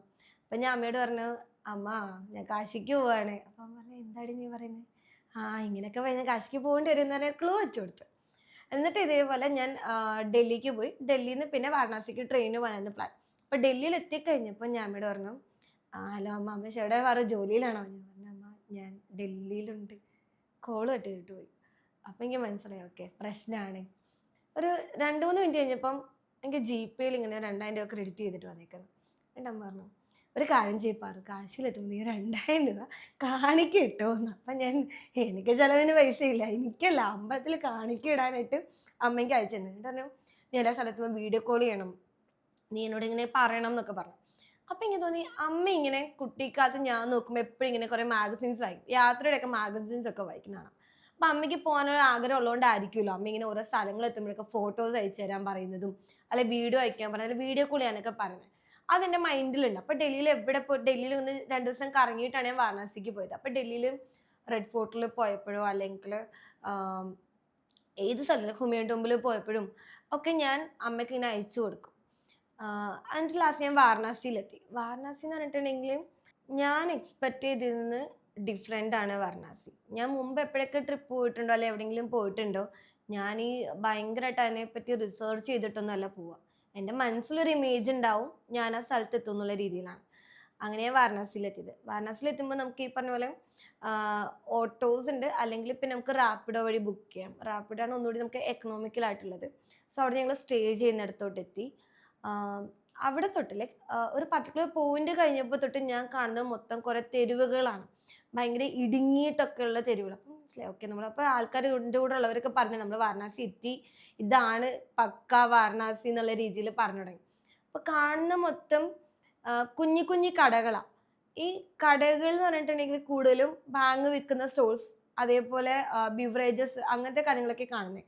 ഹോട്ടൽസ് ആയിട്ട് ലൈക്ക് ഫുഡ് കിട്ടുന്നത് അങ്ങനെയൊന്നും കാണുന്നില്ല. ഒന്നുകിൽ ചെറിയ ചെറിയ ചായക്കടകൾ, അല്ലെങ്കിൽ ബാങ്ക് വിൽക്കുന്ന കടകൾ, അല്ലെങ്കിൽ ഇതേപോലെ ബിവറേജ്. ഇത് മാത്രമേ കണ്ടുകൊണ്ട് ഇങ്ങനെ വരുന്നത്. അപ്പം ഞങ്ങൾ എവിടെയാണോ സ്റ്റേ ചെയ്യുന്നത് അവിടെ എത്തി വാരണാസി എക്സ്പ്ലോർ ചെയ്യാനായിട്ട് ഇറങ്ങുകയാണ്. ശരിക്കും എന്താ പറയുക, ഓരോ സ്പോട്ടും നമുക്കൊരു ഫോട്ടോ ഫ്രെയിമായിട്ട് വെക്കാൻ പറ്റുമെന്ന് പറയില്ലേ, അങ്ങനെ ഒരു ഫീൽ എനിക്ക് അവിടെ കിട്ടി. ഞങ്ങൾ നേരെ പോയത് മണികർണികയിലോട്ടാണ്. മേ ബി കഥകളിലൊക്കെ കേട്ടിട്ടുണ്ടാവും, നമ്മൾ ഈ ശവം കത്തിക്കുന്ന സ്ഥലമാണ് മണികർണിക. അപ്പം നമ്മൾ ഈ റോഡിലൂടെ നടക്കുമ്പോഴത്തേക്ക് ആൾക്കാർ ഇതേപോലെ ശവം ചുവന്നോട് പോകുന്നുണ്ടാവും. രാമൻ്റെ നാമൊക്കെ ജപിച്ചിട്ടാണ് അവർ ഇങ്ങോട്ട് മണികർണികയിലോട്ട് കൊണ്ടുപോകുക. അവിടെ ചെന്നിട്ട് ചെയ്ത് കത്തിക്കും. അപ്പം ആ അത്രയും ഇടുങ്ങിയ വീതിയിൽ ഇത്ര കുറേ ആൾക്കാർ ചെന്ന് ചുമന്ന്, അപ്പോൾ ഇതൊക്കെ പുതിയ വ്യൂസാണ്. കുറേ ആൾക്കാർ ഇങ്ങനെ ഓരോങ്ങനെ ചുമന്ന് പ്രാർത്ഥിച്ച് കൊണ്ടുപോകുന്നു, അവിടെ കൊണ്ടുവന്ന് ദഹിപ്പിക്കുന്നു. ഇതൊക്കെ ഇങ്ങനെ കണ്ടപ്പോൾ നമ്മൾ സ്ഥിരം കാണുന്ന ലൈഫിൽ നിന്ന് ഭയങ്കര ഡിഫറെൻ്റ് ആയിട്ടൊരു ഏരിയയിൽ എത്തിയ പോലെ എനിക്ക് ഫീൽ ചെയ്തു. അവിടെ നിന്ന് ഞങ്ങൾ കട്ടുകളാണ് എക്സ്പ്ലോർ ചെയ്യാൻ പോയത്. അപ്പം ഈ മണികർണികയിൽ നിന്ന് നമുക്ക് അസീഘട്ടിലോട്ട് പോകാം. അസീഘട്ടിലാണ് രാവിലത്തെ ഗംഗാരതി നടക്കുക. അപ്പം ഞങ്ങൾ അങ്ങോട്ട് പോവാണ്. അപ്പോൾ ഈ ദേദിവാലിയുടെ തലേ ദിവസമാണ് ഞങ്ങൾ എത്തുന്നത്. അപ്പോൾ തലേ ദിവസം അവിടെ ലേസർ ഷോ ഉണ്ട്. അപ്പം ഞങ്ങൾ കറക്റ്റായിട്ട് കട്ടിൽ പോകുന്ന വഴിക്കാണ് ലേസർ ഷോ നടന്നത്. ലേസർ ഷോ എന്നൊക്കെ പറഞ്ഞാൽ ഒരു once in a lifetime experience ആണ്. ലൈക്ക് നല്ല രീതിയിൽ ശിവൻ്റെ കുറേ മന്ത്രങ്ങളൊക്കെ ചൊല്ലിയിട്ട് ആ ഇമേജസ് ഒക്കെ ഇങ്ങനെ കറക്റ്റായിട്ട് വരുമ്പോൾ നമ്മൾ ആ ഒരു സെക്കൻഡ് നമ്മൾ ഫോണിൽ വീഡിയോ എടുക്കണോ അല്ലെങ്കിൽ നേരിട്ടത് കാണണോ എന്ന് ചോദിച്ചാൽ ഞാൻ പറയും നേരിട്ട് അതിങ്ങനെ കണ്ടുകൊണ്ടിരിക്കുക. ലൈക്ക് ഫോണിലൂടെ ഇങ്ങനെ അതിലൂടെ ശ്രദ്ധ കൊടുക്കാതെ അതിങ്ങനെ നമ്മുടെ കണ്ണുകളോട് മാക്സിമം അബ്സോർബ് ചെയ്യാൻ പറയണേ, അതായിരുന്നു ആ ലേസർ ഷോ. കുറച്ച് നേരം കട്ടിൽ അവർ നിർത്തി തന്നു ഞങ്ങൾക്ക് ഈ ലേസർ ഷോ കാണാൻ വേണ്ടിയിട്ടൊക്കെ. എന്നിട്ടാണ് ഞങ്ങൾ അസീഘട്ടിലോട്ട് പോയത്. അസീഘട്ടിൽ കുറച്ചുകൂടി ഫുഡൊക്കെ നമുക്ക് എക്സ്പ്ലോർ ചെയ്യാം. അവിടെയാണ് രാവിലെ ഗംഗാരതി നടക്കുക. അപ്പോൾ ഇത്രയും ക്രൗഡ് ഉള്ളത് കൊണ്ട് തന്നെ എനിക്ക് ഗംഗാരതി എങ്ങനെ പോയാലും കാണണം, അതും ഏറ്റവും ഫ്രണ്ടിൽ തന്നെ നിന്ന് കാണണം എന്നുണ്ടായിരുന്നു. യാത്ര ചെയ്ത് വന്നതിൻ്റെ ക്ഷീണവും ബുദ്ധിമുട്ടൊക്കെ ഉണ്ട്, പക്ഷെ എനിക്ക് ഗംഗാരതി കാണണം. അപ്പം ഞങ്ങൾ എന്ത് ചെയ്തെന്ന് വെച്ച് കഴിഞ്ഞാൽ രാത്രി ഉറങ്ങിയില്ല. ഞങ്ങൾ കട്ടിന് അവിടെ തന്നെ ഇരുന്നു. അവിടെ നമ്മൾ സ്റ്റെപ്പിനൊക്കെ താഴെ ഭിക്ഷക്കാരിരിക്കുന്നുണ്ടാവും. അവിടെ ഇതേപോലെ കുറേ ചേച്ചിമാരിങ്ങനെ അരിയും ഉരുളക്കിഴങ്ങ് എന്തൊക്കെ കുറേ ഇങ്ങനെ അവർക്ക് കൊണ്ട് കൊടുക്കും. അവരുടെ കൂട്ടത്തിലാണ് ഇപ്പുറത്ത് ഞങ്ങളും കിടന്നത്. ഞാൻ വിചാരിച്ചു എൻ്റെ കോലമൊക്കെ കാണുമ്പോൾ അവർ എനിക്കും അരിയും ഇതൊക്കെ തന്നിട്ട് പോകുന്നത്. അതേപോലെ ഞങ്ങൾ കട്ടിലിങ്ങനെ നിരത്തിലിങ്ങനെ കിടക്കണം. കുറേ ആൾക്കാർ ഇങ്ങനെ ഉണ്ട്, പക്ഷെ ഞങ്ങളിങ്ങനെ നിരത്തിലിങ്ങനെ കിടക്കുക. എന്നിട്ട് വെളുപ്പിനെ ആയപ്പോഴത്തേക്കും ഇത്ര മണിക്കാണ് ആരതി നടക്കുന്നുണ്ടെങ്കിൽ ഞങ്ങൾ അതിന് തൊട്ടുമ്പോൾ അവിടെ ഇങ്ങനെ നിന്നു. ഏറ്റവും ഫ്രണ്ടിൽ തന്നെ നിന്നിട്ട് ഗംഗാരതി കണ്ടു. തുടക്കം തൊട്ട് അവസാനം വരെ ഞങ്ങൾ ഗംഗാരതി കണ്ടു. ഗംഗാരതി കാണാൻ വെച്ച് കഴിഞ്ഞാൽ ലൈക്ക് എക്സ്ട്രീം ഡിവൈൻ എക്സ്പീരിയൻസ് ഒക്കെ പറയില്ല. ആ ഒരു സമയത്ത് ആ ഒരു ലൈറ്റ്, അവരുടെ ഒരു നാമം ജപിക്കുന്നത്, അവർ ചെയ്യുന്ന ആക്ടിവിറ്റീസ്, അത് ഒരിക്കലും നമ്മൾ മിസ് ചെയ്യരുത്. ഞാൻ പറയുകയാണെങ്കിൽ ഒരു ട്രാവലറും മിസ് ചെയ്യാൻ പാടില്ലാത്തൊരു കാര്യമാണ് ഗംഗാരതി. പിന്നീടാണ് ദേവ്ദിവാലിയുടെ വന്നത്. ദേവ്ദിവാലി അപ്പോൾ ഞങ്ങൾ കാശി ക്ഷേത്രത്തിൽ തൊഴുതിട്ടില്ല, ഞങ്ങൾ ദേവ്ദിവാലിയെ കാണാൻ വേണ്ടി നിൽക്കാം. ലൈക്ക് തൃശ്ശൂർ തന്നെ വർക്ക് ചെയ്യുന്നതുകൊണ്ട് തൃശ്ശൂർ പൂരത്തിന് പോയി നല്ല എക്സ്പീരിയൻസ് ഉള്ളതുകൊണ്ട് ക്രൗഡ് കണ്ടപ്പോൾ ഒരു പേടി എനിക്ക് ഉണ്ടായിരുന്നില്ല. എനിക്ക് ആ ക്രൗഡ് ഡീൽ ചെയ്യാൻ പറ്റുമായിരുന്നു. പിന്നെ പെൺകുട്ടികളൊരു മര്യാദ കാണിക്കുന്ന പോലെ എനിക്ക് ഫീൽ ചെയ്തു. പക്ഷെ ശരിക്കും ഏത് സ്ഥലത്തും പോയാൽ കുറച്ച് ആൾക്കാരുണ്ടാവും എന്നുള്ള പോലെ ഞാൻ കണ്ടിട്ടുണ്ടായിരുന്നു. കൈകളൊക്കെ ഇങ്ങനെ നീണ്ടു വരുന്നതും ടച്ച് ചെയ്യാൻ ശ്രമിക്കുന്നതും ഒക്കെ കാണുന്നത് അത് ബ്ലോക്ക് ചെയ്തു എന്നുള്ളതാണ്. ദേവ്ദിവാലി കണ്ടു. ദേവ്ദിവാലി ശരിക്കും എക്സൈറ്റ് ചെയ്തോന്ന് ചോദിച്ചു കഴിഞ്ഞാൽ നമ്മൾ തൃശ്ശൂർ രാവിലെ വെടിക്കെട്ട് കണ്ടിട്ട് അവിടെ ചെല്ലുമ്പോൾ ഉള്ളൊരു ഇതുണ്ടല്ലോ, അതുകൊണ്ട് ഭയങ്കരമായിട്ട് എക്സൈറ്റ്മെന്റ് ഉണ്ടായിരുന്നില്ല. എൻ്റെ കൂടെ ഉണ്ടായിരുന്ന കൂട്ടുകാരുണ്ട്, ഇതാന്ന് പറഞ്ഞെങ്കിലും ഞാൻ ഓക്കെ, നമുക്ക് അത്രയും ഹാപ്പിനെസ് ഇല്ലെങ്കിലും സ്റ്റിൽ അത് കണ്ടതിൽ ഞാൻ ഗ്രേറ്റ്ഫുൾ ആണ്. അതാണ് എനിക്ക് ദേവ്ദിവാലിയുടെ എക്സ്പീരിയൻസ് ഉള്ളത്. സോ പിറ്റേന്ന് എൻ്റെ കൂടെ ഫ്രണ്ട്സിൻ്റെ കൂടെ പോയത്. അവർ തിരിച്ചു പോയി. എനിക്ക് കാശിയിൽ തൊഴണം എന്നുണ്ടായിരുന്നു. സോ കാശിയിൽ തൊഴാൻ വേണ്ടിയിട്ട് ഞാൻ വെയിറ്റ് ചെയ്തു. അവരൊക്കെ പോയെങ്കിലും എനിക്ക് ഇതുണ്ടായിരുന്നു. ഞാൻ വന്നു. നമ്മളൊരു ഗ്രൂപ്പായിട്ട് ഫ്രണ്ട്സിൻ്റെ കൂടെ പോകുമ്പം നമുക്ക് അവരുടെ കംഫർട്ട് കൂടി നോക്കണം. നമ്മൾ ഒറ്റയ്ക്കാണെന്നുണ്ടെങ്കിൽ നമുക്ക് നമ്മളുടെ ഇഷ്ടത്തിനനുസരിച്ച് ചെയ്യാം. സോ ഞാൻ പറഞ്ഞു നിങ്ങൾ പൊക്കോ, ഞാൻ നിൽക്കണോടെ പിറ്റേ ദിവസം കൂടി സ്റ്റേ ബാക്ക് ചെയ്തു. അങ്ങനെയാണ് ഞാൻ കാശിയിലെത്തി. ലൈക്ക് കാശി അമ്പലത്തിൽ തൊഴാൻ പോയി. കാശി അമ്പലത്തിൽ ഇതേപോലെ ക്യൂ ഒക്കെ നിന്ന് വേണം തൊഴാൻ. നമുക്ക് ഇതേപോലെ ചെരുപ്പും ഫോണും ഹെഡ്സെറ്റും ഒന്നും അലൗഡ് അല്ല. നമ്മൾ പുറത്തൊരു കടയിൽ വേണമെങ്കിൽ ഇത്ര രൂപ 100-150 രൂപ കൊടുത്ത് വെക്കാം. അവർ പ്രസാദത്തിന്റെ കിറ്റ് നമ്മളെ തരും. അവർ ചെരുപ്പിനുള്ള പൈസ ഒന്നും അതായത് ഇങ്ങനെ സ്റ്റോർ ചെയ്ത് വെക്കുന്നതിന് ഒരു പൈസ വാങ്ങില്ല. പകരം അവർ പെട്ടി ഇങ്ങോട്ട് തരും. എന്നിട്ട് പറയും ഇത് അമ്പലത്തിൽ കൊണ്ട് കാണിക്കായിട്ട് വെച്ചോന്ന് പറഞ്ഞിട്ട് തരും. ഒരു 100-150 രൂപ നമ്മൾ ഇവിടെ നിന്ന് വാങ്ങിക്കുകയും ചെയ്യും. അതിൽ നിന്ന് എസ്കേപ്പ് ആവണമെന്നുണ്ടെങ്കിൽ ഫോണോ പേഴ്സോ അല്ലെങ്കിൽ ഹെഡ്സെറ്റോ ഒന്നും കയ്യിലെടുക്കാതെ നേരെ അമ്പലത്തിൽ പോയി തൊഴുക. അപ്പോൾ ഈ പറഞ്ഞ ബുദ്ധിമുട്ടില്ല. പിന്നെ നമ്മളൊരു സ്പെഷ്യൽ എൻട്രി എടുക്കുകയാണെന്നുണ്ടെങ്കിൽ നമുക്ക് സുഖമായിട്ട് പോയി തൊഴുതിട്ട് വരാം. അങ്ങനെ പോയി തൊഴുതു. നല്ല സെക്യൂരിറ്റി ഉണ്ടായിരുന്നു. ഒരുവിധം ലൈക്ക് ആ ഒരു ക്രൗഡിൽ ഒരുവിധം ഞാൻ തൊഴുതു. അപ്പം അങ്ങനെ ഇത്രയും സെക്യൂരിറ്റി ഉണ്ടെങ്കിലും ഞാൻ കണ്ടു വെച്ച് കഴിഞ്ഞാൽ ഒരു ചേട്ടൻ റാൻഡമായിട്ട് വന്നിച്ചു മലയാളിയാണ് ചോദിച്ചത്. പറഞ്ഞാൽ അതെ ഞാൻ ഈ സെക്യൂരിറ്റി നിന്നൊക്കെ തടഞ്ഞു വന്നതാ, ഞാനൊരു കൂട്ടത്തിനൂടെ കയറി വന്നതാ, എൻ്റെ ടിക്കറ്റ് ഒന്നും ഇല്ല, കുട്ടീൻ്റെ കൂട്ടത്തിൽ എന്നെ കൂടി കയറ്റുമോ ചോദിച്ചു. ഞാൻ പറഞ്ഞു ഓക്കെ ചേട്ടാ കയറിക്കോ. എങ്ങനെ സെക്യൂരിറ്റിനെയൊക്കെ തടഞ്ഞു വന്നു? അതൊക്കെ ഞാൻ വരുമെന്ന് ചോദിച്ചു. അപ്പം ഞാൻ ചേട്ടൻ്റെ സ്ഥലം ഏതാ? ഞാൻ തൃശ്ശൂർക്കാരനാണ്. പറഞ്ഞു ഓക്കെ കറക്റ്റ് സ്ഥലത്താണ് നിങ്ങൾ എത്തിയത് പറഞ്ഞു. സോ അങ്ങനെ അവിടെ വെച്ചിട്ട് ഞാൻ ഇങ്ങനെ ഒരാളെ പരിചയപ്പെട്ടിട്ടുണ്ടായിരുന്നു. കാശിയിൽ തൊഴുതു. കാശിയിൽ തൊഴുതപ്പോൾ ഇതേപോലെ തിരുമേനിമാരൊക്കെ വന്നിട്ട് അവിടെ ഒരു പ്രോപ്പർട്ടി ഞങ്ങളെ കാണിച്ചിട്ട് പറഞ്ഞു ദേ ഇതാണ് പാർവ്വതിദേവിക്ക് ദാഹിച്ചപ്പം പാർവതി ദേവിക്ക് വേണ്ടിയിട്ട് കുത്തിയ കൊളാണിത് എന്നൊക്കെ പറഞ്ഞ് കുറേ ഇങ്ങനെ എക്സ്പ്ലെയിൻ ചെയ്യാൻ തുടങ്ങി ഞങ്ങളോട്. തൊട്ടപ്പുറത്ത് നന്ദിയുടെ ഇതുണ്ട്, നിങ്ങൾ ചെവിയിൽ ഇപ്പോൾ പ്രാർത്ഥിച്ചു ആഗ്രഹം നടക്കുന്നൊക്കെ ഇങ്ങനെ പറയുന്നുണ്ട്. അപ്പം ഞങ്ങളിതൊക്കെ കേട്ടു. ഞാനല്ല ഈ ചേട്ടൻ എന്തിനാ എന്നോട് ഇതൊക്കെ പറഞ്ഞു തരുന്നേ. എന്നിട്ട് പിന്നീടാണ് എനിക്ക് മനസ്സിലായത് പുള്ളിക്കാരൻ പറഞ്ഞു ഗാന. അപ്പം ഞാൻ ഓർത്തു അമ്പലത്തിൽ വന്നാൽ പ്രസാദവും കിട്ടുമായിരിക്കും, അപ്പം തിന്നിട്ട് പോവാ, പൈസ ലാഭമാണ്. അപ്പോൾ നല്ല എനിക്ക് വിശക്കുന്നു. അപ്പം ഞാൻ ഞാൻ പൈസ നഹി. അപ്പോൾ ആള് എന്തെങ്കിലും താല ഇത്രയും പറഞ്ഞല്ലേ. അപ്പം ഞാൻ പറഞ്ഞു ഞങ്ങളുടെ കയ്യിലില്ല, ഖാന കേരള കുച്ചി നെയ് എന്നൊക്കെ പറഞ്ഞു. അപ്പോൾ ആൾ പറഞ്ഞു ജാവോ ഇത്രയും നേരം ഭയങ്കര ദൈവത്തിൻ്റെ ആൾദൂന്നാണ് നിന്നാള്. ഇറങ്ങി പോടി എന്ന് പറഞ്ഞ സാധനം ഞാൻ അവിടെ കണ്ടേ. അതും എനിക്ക് ആക്ച്വലി തിരിച്ച് നല്ലൊരു എക്സ്പീരിയൻസ് ആയിരുന്നു. അവിടുന്ന് തിരിച്ച് ഞങ്ങൾക്ക് ഡൽഹിയിൽ എത്തിയിട്ട് അവിടുന്ന് വേണമെന്ന് ഫ്ലൈറ്റിൽ കയറാൻ. അത് ഇത്രയും നമ്മൾ ഭയങ്കര സ്പിരിച്വാലിറ്റി ഒക്കെ പറഞ്ഞെങ്കിൽ ടെറർ ഫീൽഡിലോട്ട് പോകുന്നൊരു സാധനമാണ്. ഞാനും എൻ്റെ കൂടെ ഒരു കുട്ടിയും കൂടി സ്റ്റേ ബാക്ക് ചെയ്തിട്ടുണ്ടായിരുന്നു. അപ്പം ഞങ്ങൾ രണ്ടുപേരാണ് ട്രെയിനിൽ. സ്ലീപ്പറിലും നമ്മൾ സ്ലീപ്പർ ടിക്കറ്റ് എടുത്തിട്ടൊന്നും കാര്യമില്ല. കാരണം 3rd AC വരെ ആൾക്കാർ കുത്തിക്കയറി നിൽക്കുന്ന സ്ഥലമായിരുന്നു. അതാണ് നമ്മൾ ആ ഭാഗത്തോട്ട് ട്രെയിനിൽ പോയവർക്ക് അറിയായിരിക്കും. അപ്പം ഞങ്ങൾ എന്ത് ചെയ്തെന്ന് വെച്ചാൽ ഞങ്ങൾക്ക് ആകെ സീറ്റ് കിട്ടിയത് 3rd AC ആൾക്കാർ ബാത്റൂമിൻ്റെ ഇപ്പുറത്ത് കൈ കഴുകത്തില്ലേ അതിന് താഴെ ഞങ്ങളൊരു ബെഡ്ഷീറ്റ് വിരിച്ചിട്ട് ഞാനും എൻ്റെ ഫ്രണ്ട് കൂടി ഇരിക്കുകയാണ്. അപ്പം ഇടയ്ക്കിടയ്ക്ക് TT വന്നിട്ട് പറയും ജനറലിൽ കയറാൻ പറയും. അപ്പം ഞങ്ങൾ പറയും ഞങ്ങൾ 2 ലേഡീസാണ്, ഞങ്ങൾക്ക് ഇതിനകത്ത് കയറാൻ പറ്റത്തില്ല, കയറാനുള്ള സ്ഥലമില്ല. അപ്പം ഇയാൾ പിന്നെയും ഇങ്ങനെ പറയാൻ തുടങ്ങി. ലാസ്റ്റ് ആയപ്പോൾ TTക്ക് തന്നെ പറഞ്ഞു മടുത്തിട്ട് അയാൾ നിർത്തി. അപ്പോൾ കുറച്ച് കഴിഞ്ഞപ്പോൾ 2 പോലീസുകാർ വന്നിട്ട് പറഞ്ഞു നിങ്ങൾ എന്തൊക്കെ പറഞ്ഞാലും നിങ്ങൾക്ക് ഇവിടെ ഇരിക്കാൻ പറ്റില്ല, ഇറങ്ങി സ്ലീപ്പറിലോട്ട് പോകാൻ പറഞ്ഞു. അപ്പം ഞങ്ങൾ ഓക്കെ ശരി നടന്നു. ആ തിരക്കിനകത്തൂടെ ബാഗും വെച്ച് നടക്കാൻ സ്ഥലമില്ല. എന്നിട്ട് നമ്മളെ പിടിച്ച് തള്ളാം. പോലീസ് 2 ഞങ്ങളെ പിടിച്ച് ഇങ്ങനെ തള്ളാം. അപ്പോൾ ഞങ്ങൾ പറയുന്നുണ്ട് ചേട്ടൻ ഞങ്ങൾ ലേഡീസാണ്, ഞങ്ങൾക്ക് സ്ഥലമില്ല, നിങ്ങൾക്ക് ഞങ്ങൾക്ക് സീറ്റ് തരാൻ പറ്റുകയാണെങ്കിൽ തന്നോളാൻ പറഞ്ഞു. അപ്പം ഞങ്ങൾ പൈസ തരാം, പൈസയുടെ കുഴപ്പം കൊണ്ടല്ല, ഞങ്ങൾക്ക് സീറ്റ് കിട്ടാനായിട്ടാണ്, ബുക്ക് ചെയ്യാൻ അവൈലബിലിറ്റി ഇല്ലാത്തതുകൊണ്ട്, നാളെ ഫ്ലൈറ്റ് ഉണ്ട്, ഇതൊക്കെ പറയുന്നുണ്ട്. അപ്പോൾ എന്നോട് ഇങ്ങനെ ഇംഗ്ലീഷ് അറിയാവോ ചോദിച്ചു. അപ്പം ഞാൻ പറഞ്ഞു എനിക്ക് ഇംഗ്ലീഷ് അറിയില്ല. ഹിന്ദി അറിയാവോ? ഇല്ല. പറഞ്ഞു 2000 rupees S1 ടിക്കറ്റ് 2000 rupees. അപ്പം ഞാൻ 2000 രൂപയ്ക്ക് ആള് ഇത് വാങ്ങാന്നറിയാം, എന്ത് വന്നാലും പൈസ കൊടുക്കില്ല എന്ന് ഞാൻ തീരുമാനിച്ചിട്ടുണ്ടായിരുന്നു. അപ്പം ഞാൻ ക്യാ മലയാളം എന്നൊക്കെ പറഞ്ഞു ഞങ്ങൾ. അപ്പം ആൾക്ക് ഞങ്ങൾ നല്ല ദേഷ്യമായി. ആള് വടിയൊക്കെ എടുത്തു. എന്നിട്ട് ഞങ്ങളെ കറക്റ്റ് ബാക്കി അത്രയും ആൾക്കാരുണ്ട്, എന്നിട്ട് ഞങ്ങളെ 2 പേരെ മാത്രം മനഃപൂർവ്വം ഫോക്കസ് ചെയ്ത് തിരക്കിനകത്തോടെ ഇങ്ങനെ ചീത്ത പറഞ്ഞ് നടത്തിച്ച്.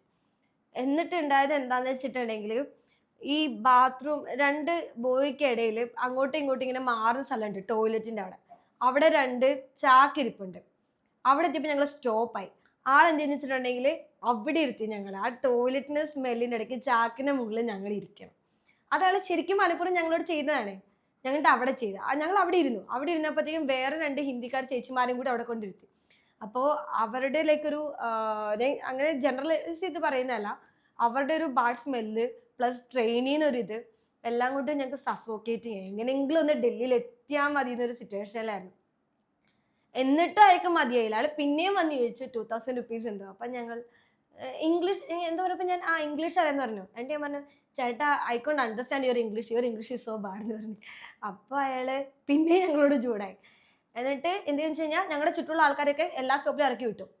എന്നിട്ട് ഞങ്ങളോട് എന്താണെന്ന് അറിയത്തില്ല, ഏറ്റവും ലാസ്റ്റ് അത്രയും ഓടിച്ചത് കൊണ്ടാണെന്ന് അറിഞ്ഞുകൂടാ, ഞങ്ങളോട് തന്നെ തറയിൽ ഇരുന്നോളാൻ പറഞ്ഞു. ഞങ്ങളുടെ ഈ കഷ്ടപ്പാട് കണ്ടിട്ട് അവിടെ ഇരുന്നൊരു ചേട്ടൻ ആളെ സീറ്റിൽ നിന്ന് മാറിയിട്ട് ഞങ്ങളോട് കയറി ഇരിക്കാൻ പറഞ്ഞു. അങ്ങനെയാണ് ഞങ്ങൾ ഡൽഹിയിലെത്തിയത്. സോ വാരണാസി പോയതിനെക്കാട്ടിലും എനിക്ക് വാരണാസിയിൽ നിന്ന് തിരിച്ചു വന്ന മെമ്മറിയാണ് ലൈക്ക് എന്താ പറയുക ഏറ്റവും ഇതായിട്ടുള്ള ഒരു മെമ്മറി എന്ന് പറയുന്നത്. സോ അങ്ങനെ തിരിച്ചു വന്നു കഴിഞ്ഞപ്പോഴത്തേക്കും എൻ്റെ അമ്മയ്ക്ക് ഒരു അഭിപ്രായമായിരുന്നു, അമ്മയും കൊണ്ട് പോകും. അമ്മ പറഞ്ഞു, പാറു നീ എന്തായാലും പോകുന്നുണ്ടല്ലോ, എന്നാൽ പിന്നെ എന്നെയും കൂടി കൊണ്ടുപോകൂടെ എന്ന് ചോദിച്ചു. സോ എനിക്കറിയായിരുന്നു വാരണാസിയിൽ എനിക്ക് മതിയായിട്ടില്ല, എനിക്ക് വാരണാസി കണ്ട് മതിയായിട്ടില്ല എന്ന് എനിക്കറിയായിരുന്നു. എങ്ങനെയെങ്കിലും ഇനിയും തിരിച്ചു വരുമെന്ന് എനിക്കറിയായിരുന്നു. എൻ്റെ അമ്മയും കൂടി പറഞ്ഞു, പാറു എടി ഒരു കാര്യം ചെയ്യാം, നീ എന്നെ കൊണ്ടുപോകണം, നമ്മൾ 2 രൂപ പോകുന്നേ, വീട്ടിൽ നിന്ന് പറയാം പാക്കേജ് ആയിട്ടാണ് പോകുന്നത്, എന്നിട്ട് നീ ഞാനും മാത്രമേ ഉള്ളൂ, ഫുൾ ഉത്തരവാദിത്തം നീ എടുത്തോണം, പൈസ ഞാൻ തരാമെന്ന് പറഞ്ഞു. അപ്പം നമ്മൾ ഫ്രണ്ട്സായിട്ട് പോകുന്നതിനേക്കാൾ അമ്മയും കൊണ്ട് പോകുന്ന ഒരു റെസ്പോൺസിബിലിറ്റിയാണ് വരുന്നത്. അമ്മയും കൊണ്ട് പോയി. മറ്റേ സമയത്ത് പോയപ്പോൾ ഫുഡും കാര്യങ്ങളൊക്കെ എക്സ്പ്ലോർ ചെയ്തെങ്കിൽ വാരണാസിയിലെ ഓരോ അമ്പലങ്ങളും ഞങ്ങൾ കയറി ഇറങ്ങിയിട്ടുണ്ട്. കാശി ടെമ്പിൾ, കാശി കഴിഞ്ഞിട്ട് ഇതേപോലെ കാലഭൈരവൻ്റെ ഒരു ടെമ്പിൾ ഉണ്ട്, അപ്പോൾ അങ്ങോട്ട് കൊണ്ടുപോയി, അവിടെയും ക്യൂ നിർത്തി തൊഴുതി. പിന്നെ സങ്കടമോചൻ എന്ന് പറഞ്ഞ ഹനുമാൻ്റെ ഒരു അമ്പലമുണ്ട്, അവിടെ കൊണ്ടുപോയി. പിന്നെ ത്രിമൂർത്തികളുടെ ടെമ്പിൾ ഉണ്ട്, അവിടെ പോയി. ആദ്യത്തെ തവണ വാരണാസിയിൽ ഞാൻ കണ്ടിട്ടില്ലാത്ത ക്ഷേത്രങ്ങളാണ്. പിന്നെ ഒരു ദുർഗാക്ഷേത്രത്തിൽ പോയി. അങ്ങനെ ഫുള്ളൊരു സ്പിരിച്വാലിറ്റി രീതിയിലാണ് അമ്മയുടെ കൂടെ പോയത്. അമ്മയുടെ കൂടെ പോയപ്പം പണ്ട് നമ്മൾ കാണുന്ന പോലെ ഇല്ലേ, ഒരു സിനിമയിൽ അച്ഛനൊക്കെ ഇങ്ങനെ മുന്നോട്ട് നടന്നിട്ട് മക്കളെ പിടിച്ചു വലിച്ചു കൊണ്ടുപോകുന്നത്, അതേപോലെ ഞാൻ ഒന്നുകൂടി റെസ്പോൺസിബിലിറ്റി ഉള്ള രീതിയിലൊരു ട്രാവലായിരുന്നു അത്. അതിലെനിക്ക് ഏറ്റവും അടിപൊളിയായിട്ട് ഇഷ്ടപ്പെട്ടൊരു മെമ്മറി എന്ന് പറഞ്ഞാൽ, അമ്മ എന്ത് ചെയ്തു, ഈ കാലഭൈരവൻ്റെ അമ്പലത്തിൽ നടത്തിയപ്പോൾ തിരുമേനി അമ്മയെ വിളിച്ചു. അമ്മയെ വിളിച്ചിട്ട് പറഞ്ഞു, 100 രൂപ തരാൻ പറഞ്ഞു. 100 രൂപ കൊടുത്തു. അമ്മയുടെ തല ഇങ്ങനെ കുനിക്കാൻ പറഞ്ഞു. ഒരു വടി എടുത്തിട്ട് ചാറ വറ അടിക്കാണ്. അമ്മയുടെ പൈസ വാങ്ങിയിട്ട് അമ്മ അടിക്കണേ, എന്നിട്ട് 3 അടിച്ചിട്ട് ചരട് കെട്ടി കൊടുക്കണം. അപ്പം എനിക്ക് ഇഷ്ടപ്പെട്ടു. ഞാൻ അമ്മയ്ക്ക് ഇതന്നെ വേണം, ക്യൂ ഒക്കെ നിർത്തിച്ചല്ലേ, അനുഭവിക്കട്ടെ. അപ്പം എൻ്റെ അമ്മ മേരി ബേട്ടി ക്യൂടിന്ന്. അപ്പം ഞാൻ ബേട്ടി ഇതറാവോ, എന്നെയും കൂടി ചേർത്ത് എനിക്ക് 3-4 അടി എൻ്റെ പൈസ വാങ്ങിച്ചു. അതെനിക്കൊരു മെമ്മറി ആയിട്ട് ഫീൽ ചെയ്തു. എന്നിട്ട് ഇതിനൊക്കെ പുറമെ ബുദ്ധൻ്റെ ഒരു സ്ഥലമുണ്ട്, അവിടെ അടുത്ത് തന്നെ ബുദ്ധൻ്റെ ഒരു മൊണാസ്ട്രി ഉണ്ട്. അപ്പോൾ അവിടെയും ഞങ്ങൾ പോയിട്ടുണ്ടായിരുന്നു. ആ പോകുന്ന വഴിക്ക് ഈ മുസ്ലിം മാരേജസ് ഉണ്ട്, നോർത്തിലൂടെയൊക്കെ പോകുമ്പോൾ മുസ്ലിം മാരേജ് ഉണ്ട്. കുതിരപ്പുറത്തൊക്കെ ഗ്രൂമിനെ കൊണ്ടുപോകുന്ന പാട്ടൊക്കെ വെച്ചിട്ട് ഫേസ് ഫുള്ളായിട്ട് കവർ ചെയ്തിട്ട് ഗ്രൂം പോകും കുതിരപ്പുറത്ത്. ആ വ്യൂ ഒക്കെ ഞാൻ കണ്ടു. സാരനാഥ് എന്ന് പറഞ്ഞിട്ട് ബുദ്ധൻ്റെ ആ പ്ലേസ് ഞങ്ങൾ കണ്ടു. അപ്പോൾ ലൈക്ക് ഞങ്ങൾ ഇന്ന റിലീജിയൻ ഒന്നും ഇല്ലാതെ എല്ലാ സ്ഥലവും കൂടി എക്സ്പ്ലോർ ചെയ്തിട്ടാണ് വാരണാസിന്ന് വന്നത്. എനിക്ക് ഉറപ്പുണ്ട് അമ്മ ഭയങ്കര ഹാപ്പി ആയിട്ട് തിരിച്ചു വന്നു. എന്നിട്ട് അമ്മ ഇപ്പോൾ പറയും, പാറു ഇനി അടുത്ത സ്ഥലം നീ പ്ലാൻ ചെയ്യും, ഇവിടെ നീ എന്നെ കൊണ്ടുപോകണം എന്ന് പറഞ്ഞിട്ടുണ്ട്.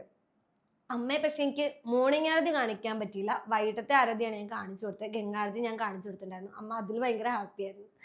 അമ്മയ്ക്കപ്പോൾ വൈകിട്ടത്തെ ആരതി അതേപോലെ വാരണാസിയുടെ ഒരു ടെമ്പിൾ ഇതിലൂടെ എനിക്ക് അതൊന്ന് അമ്മയെ കാണിച്ചു കൊടുക്കാൻ പറ്റി. സോ എനിക്ക് 2 തവണ പോയപ്പോഴും 2 ഡിഫറെൻറ്റ് എക്സ്പീരിയൻസ് ആയിരുന്നു. ഫ്രണ്ട്സിനോട് പോയപ്പം ഫുഡ് ഒരു ഫൺ വൈബാണെങ്കിൽ അമ്മയുടെ കൂടെ ഇപ്പോൾ ഒരു സ്പിരിച്വാലിറ്റി വൈബായിരുന്നു. അങ്ങനെ തിരിച്ചു വന്നിട്ട് അമ്മയെ ഡൽഹിയും കൂടി കാണിച്ചിട്ടാണ് നാട്ടിൽ കൊണ്ടുവന്നത്.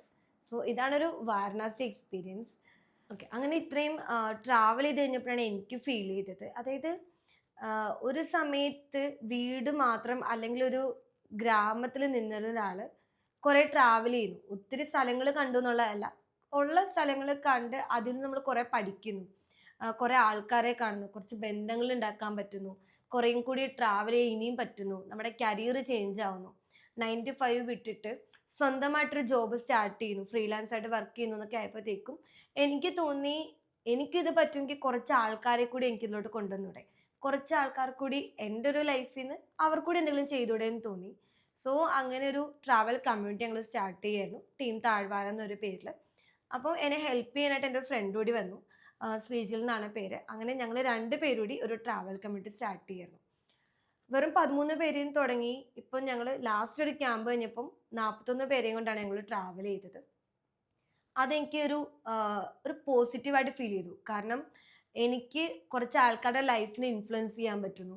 അവർക്ക് ഒരു 2 ദിവസമെങ്കിൽ 2 ദിവസം ഒരു ചേഞ്ച് നമ്മൾ കാരണം അവരുടെ ലൈഫിൽ ഒരു ചേഞ്ച് വരുന്നു.